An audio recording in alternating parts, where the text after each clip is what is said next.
Hello guys, welcome back with another episode of stupid athlete. मैं हूं आपका दोस्त अक्षय। जैसे कि हम हर वीडियो में फिटनेस रिगार्डिंग बातों को कवर करते हैं, साथ ही साथ किस तरह का एक्सरसाइज करना चाहिए, किस तरह का डाइट लेना चाहिए, इन सब बातों को हम कवर करते हैं। और जैसा कि आज का जो हमारा वीडियो है वो काफी स्पेशल होने वाला है, क्योंकि आज के वीडियो में हम बात करेंगे हार्ट के बारे में। Heart is a very important organ in our human body.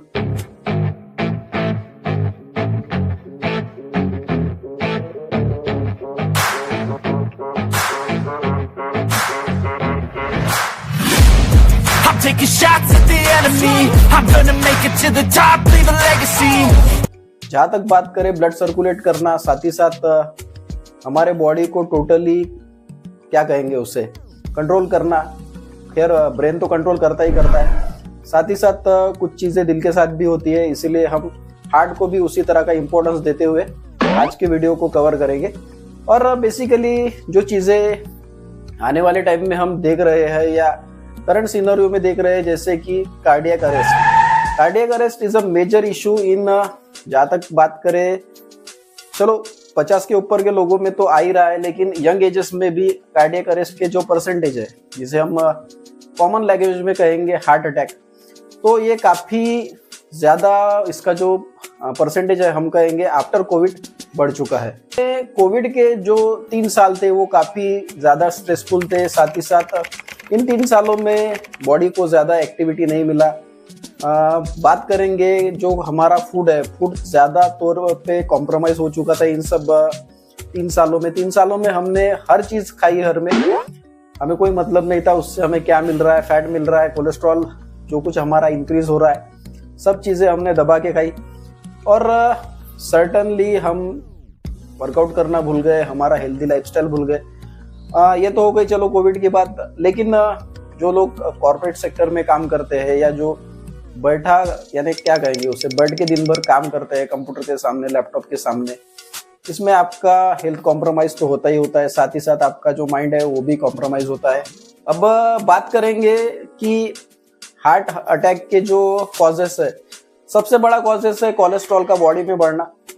आपका जो छोटा छोटा वेन्स होता है उसमें कोलेस्ट्रॉल जमा होते जाएगा डे बाय डे। आप ऑयली चीजें खाते जाओ, आप फास्ट फूड खाते जाओ, तो सेम कंडीशन आपको कार्डियक अरेस्ट उसी टाइम पे आने वाला है। बात करेंगे कार्डियक अरेस्ट की, तो कार्डियक अरेस्ट किसी को देख के नहीं आता है, ये किसी को भी आ सकता है। अब रिसेंटली हमने कुछ वीडियो देखे थे जिसमें हमने देखा कि जिम में सडनली एक्सरसाइज करते करते या ट्रेडमिल पे चढ़ते चढ़ते भी किसी को कार्डियक अरेस्ट हुआ। साथ ही साथ क्रिकेट खेलते टाइम पे भी बहुत से लोग, यानी 1-2 तो जाने माने सेलिब्रिटी है जिनको कार्डियक अरेस्ट हुआ। तो कार्डियक अरेस्ट कोई भेदभाव नहीं करता, आप चाहे गरीब हो चाहे अमीर हो, कार्डियक अरेस्ट अगर आया तो अगर सही टाइम पे अगर आपको डॉक्टर का ट्रीटमेंट मिलता है तो आप बच सकते हो, अदरवाइज इसमें तो कोई चांस नहीं है। ये तो बात हो गई कार्डियक अरेस्ट की, लेकिन इससे बचने के कुछ बेसिक से इलाज है जो हम अगर करते हैं तो बेसिकली हमें फायदा होगा। खैर मौत आनी है तो आएगी, कोई टाल नहीं सकता, बट हमको पता है कि आने वाला है, लेकिन उसके लिए भी हम अगर उस चीज के लिए प्रिपेयर ना हो तो ये गलत बात होगी। तो कुछ बेसिक सी चीजें हैं जो हम कर सकते हैं, जैसे कि सबसे इंपॉर्टेंट है आपका एक्सरसाइज। मॉर्निंग में थोड़ा अर्ली उठ के अगर आप थोड़ा बहुत एक्सरसाइज कर सकते हो, एक्सरसाइज ना कर सको तो थोड़ा बहुत वॉकिंग कीजिए, साइकिलिंग कीजिए, स्किपिंग कीजिए। ये सब चीजें आपके ओवरऑल बॉडी एक्टिविटी को बढ़ाती है, साथ ही साथ जो आपका कोलेस्ट्रॉल लेवल है वो उससे थोड़ा बहुत कम होगा। चीज जो बेसिकली हमें टारगेट करनी है वो है आपका डाइट। डाइट में आपके कम से कम जो चीजें ऑयली हो, जिससे आपके बॉडी में कोलेस्ट्रॉल बढ़े, उन चीजों को हमें कम करना है, जिससे कि कोलेस्ट्रॉल बढ़ने का परसेंटेज और ऑब्वियसली जो हार्ट अटैक का परसेंटेज है वो उससे कम होगा। थर्ड चीज मैं बात करूंगा कि जितना हो सके आप बॉडी को एक्टिव रखिए।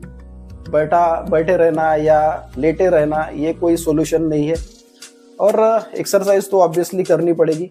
साथ ही साथ एक और चीज हम इस पूरे जो हमारा हार्ट का जो हेल्थ है इसमें कर सकते हैं वो है cardio. Cardio is the best exercise, क्योंकि जिम की टर्म में बात करें तो हम 6 दिन या 7 दिन बॉडी को, हर मसल को ट्रेन करते हैं, लेकिन हमारे हार्ट को ट्रेन करना भूल जाते हैं।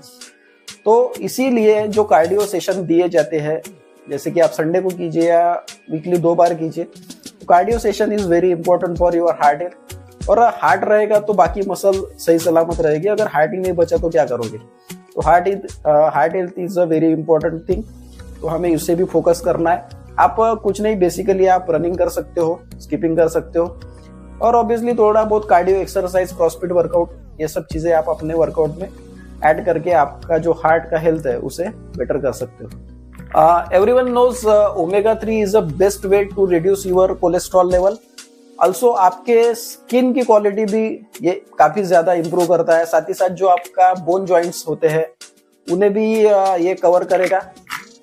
फाइटिका का ये नया जो ओमेगा 1000, तो ये बेस्ट फॉर्म है। अब इसके कुछ की फैक्टर्स के बारे में आज हम बात करेंगे। अब बात करते हैं गाइज फाइटिका ओमेगा 1000 के बारे में। तो फाइटिका ओमेगा 1000 में EPA और DHA काफी ज्यादा परसेंटेज में पाया जाता है। They are 2 essential omega 3 fatty acids present in this फाइटिका। अब इसकी एक खास बात यह है कि जो बेसिक बाकी कंपनियों के जो ओमेगा 3 वगैरह हम खाते हैं उसमें टैब लेने के बाद एक आफ्टर टेस्ट आता है, तो इसमें आपको उस तरह का जो आफ्टर टेस्ट है वो नहीं मिलेगा। तो ये काफी अच्छी बात है, क्योंकि वो चीज हम खा तो लेते हैं लेकिन बाद में वो जो हमारे टंग पे है वो सब चलते रहता है। तो ये खाने के बाद आपको इस तरह का कोई इश्यू नहीं आएगा। सो गाइज अब बात करते हैं फाइटिका ओमेगा 1000 में जो 2 बेसिक एलिमेंट है जिसको हम कहेंगे, एक होता है EPA और दूसरा होता है DHA। तो EPA और DHA को थोड़ा बहुत इलेबोरेट करते हैं, जैसे कि हमें थोड़ा बहुत आइडिया आ जाएगी कि EPA और DHA हमें किस तरह से हेल्प करते हैं। तो बात करते हैं EPA से। तो गाइज EPA होता है eicosapentaenoic acid. It is beneficial in your heart health, eye vision, और ये आपके बॉडी में होने वाले इन्फ्लेमेशन को कम करता है। साथ ही साथ बात करते हैं DHA की। तो DHA होता है डोकोसेप्सोनोइक एसिड। इट इज इसका जो सबसे बड़ा रोल होता है वो होता है आपके ब्रेन हेल्थ के लिए, और ये जो एजेस के साथ जो आपका विजन जो कम होता है उसे इम्प्रूव करने में भी काफी ज्यादा हद तक ये आपको हेल्प करता है। बात करते हैं फाइटिका ओमेगा 1000 की। तो ये आपके हार्ट हेल्थ को काफी हद तक कंट्रोल करने में फायदेमंद है, क्योंकि इसकी हेल्प से जो है आपके ब्लड सर्कुलेशन का जो फ्लो है वो कंटिन्यू रहता है। साथ ही साथ जो कोलेस्ट्रॉल परसेंटेज है वो आगे बराबर रहेगा, जिससे आपका हार्ट हेल्दी रहेगा। द फाइटिका ओमेगा 3 की अनदर जो एक की फैक्टर है वो है कि ये आपके ब्रेन फंक्शन में काफी ज्यादा आपको हेल्प करता है, जिसकी वजह से आपको बातें मेमोराइज करने में भी काफी ज्यादा हेल्प होगी, और जो ओवरऑल आपका जो ब्रेन हेल्थ है उसको ये काफी हद तक कवर करता है। अब जहां तक बात करें एथलीट लोगों की, तो एथलीट लोग काफी ज्यादा हेवी वर्कआउट करते हैं, जिस वजह से उनका जो जॉइंट्स होते हैं या जो बोन होते हैं वो काफी दुखेंगे, यानी क्या कहेंगे उसे, पेन होता है उसमें। तो ओवरऑल जो जॉइंट का जो पेन है या जॉइंट का जो मोबिलिटी है उसमें फाइटिका ओमेगा 1000 काफी हद तक हेल्प करता है। तो ऑब्वियसली आप एथलीट भी इसे कंज्यूम कर सकते हैं। एथलीट तो बेसिकली लेते ही है ओमेगा 3। अनदर कुछ इसके और की फैक्टर है जो हमें हेल्प करते हैं, जैसे कि ये लेने के बाद जो कॉमन जो इलनेस होता है, जो वायरल फीवर वगैरह जो चीजें होती है वो हमें नहीं होगी, क्योंकि ये हमारे इम्यून सिस्टम को काफी हद तक बेटर करने में हमें हेल्प करता है। जहां तक बात करें EPA और DHA की, तो EPA and DHA also important for your eye vision, जिससे आप, जो मैंने प्रीवियसली कहा था कि आपका जो एज बढ़ते जाता है, तो उस बढ़ती एज के साथ आप लोगों ने देखा होगा कि लोगों का विजन कम होते जाता है, लेकिन फाइटिका ओमेगा 1000 की हेल्प से आपको जो विजन रिगार्डिंग जो इश्यूज है वो नहीं होगी। अनदर एक चीज ओमेगा 3 यूज की जाती है, जैसे कि आपका जो स्किन क्वालिटी है उसके regarding. Skin quality is a very important, क्योंकि डे बाय डे, सालों दर साल आपका जो स्किन का कंडीशनिंग है वो तो थोड़ा बहुत डाउन हो जाता है। But with the help of फाइटिका ओमेगा 3 आपका जो स्किन है वो नरिश होगा, एक्टिव होगा। साथ ही साथ जो बॉडी पे आने वाले व्रिंकल्स वगैरह है वो काफी हद तक इसकी हेल्प से कम होते हैं। सो बेसिकली स्किन हेल्थ में भी ये काफी ज्यादा फायदेमंद साबित होगा। अब बात करते हैं फार्टिगा ओमेगा 1000 के बारे में। तो फार्टिगा 1000 हमें डेली लेना है। आफ्टर आपका जो ब्रेकफास्ट होता है मॉर्निंग का या वर्कआउट सेशन के बाद जो कुछ आप डाइट लेते हो, उसके बाद आप एक सॉफ्ट जेल ले सकते हो।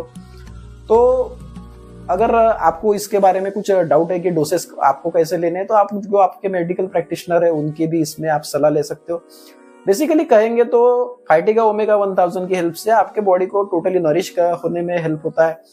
साथ ही साथ आप वायरल फीवर्स वगैरह में आप बीमार नहीं पड़ोगे। साथ ही साथ जो आपका हार्ट हेल्थ है वो काफी हद तक बेटर रहता है। जैसे कि मैंने फार्टिगा ओमेगा 1000 के आपको बेनिफिट बताए, साथ ही साथ उनके की फैक्टर बताए कि किस तरह से ये आपके ओवरऑल हेल्थ में, ब्रेन हेल्थ में, हार्ट हेल्थ में ईपीए और डीएचए के जरिए आपको हेल्प करता है। But at the same time अगर कोई लेडीज इसे लेना चाहती है, स्पेशली अगर वो फीमेल प्रेग्नेंट वगैरह हो, तो प्लीज आपके जो डाइटिशियन है या जो मेडिकल प्रैक्टिशनर है उनसे बात कर लीजिए। उसके बाद आप आपकी डोसेस कंटिन्यू कर सकते हो। सो गाइज, आज के वीडियो के लिए बस इतना ही। आने वाले टाइम में भी इसी तरह की वीडियो आते रहेगी। तब तक के लिए स्टे फिट, स्टे हेल्दी।